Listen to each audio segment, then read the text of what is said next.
आदाब नाज़रीन, हम फिर हाजिर आपके सामने हैं मौजू के साथ। और मौजू एक बार फिर से ईरानी सुप्रीम लीडर अली खामनाई के बयान से जुड़ा हुआ है।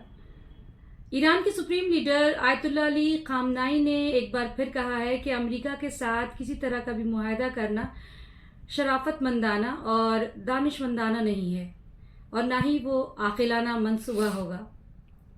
उन्होंने कहा कि अमेरिका ने पहले भी ईरान के साथ मुआहदा किया, लेकिन उसका नतीजा क्या निकला ये तजुर्बे की बुनियाद पर हमें देखना होगा। वो अशरे फज्र के मौके पर एयर डिफेंस फोर्स और फ़िज़ाइया के फ़ौजियों से बातचीत कर रहे थे। हर साल वो अशरे फज्र के मौके पर इस तरह की गुफ्तगू उनके साथ किया करते हैं और इस बार भी गुफ्तगू करते हुए उन्होंने एक बार फिर से कहा कि अमेरिका के साथ कोई भी मुआहदा करना दानिशमंदाना नहीं होगा।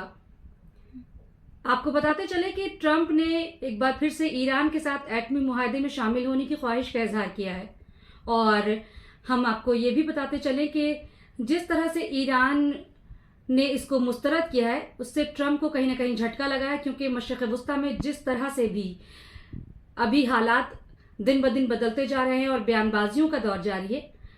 क्या आयतुल्लाह अली खामनाई का ये बयान ईरान के मफाद में आपको सही लगता है और ट्रंप के साथ इसी तरह का रवैया अख्तियार करना चाहिए ईरान को? आप अपनी राय से हमें कमेंट सेक्शन में ज़रूर नवाजें और देखते रहें हमारा चैनल न्यूज़ 18 और दें इजाज़त। खुदा हाफिज़।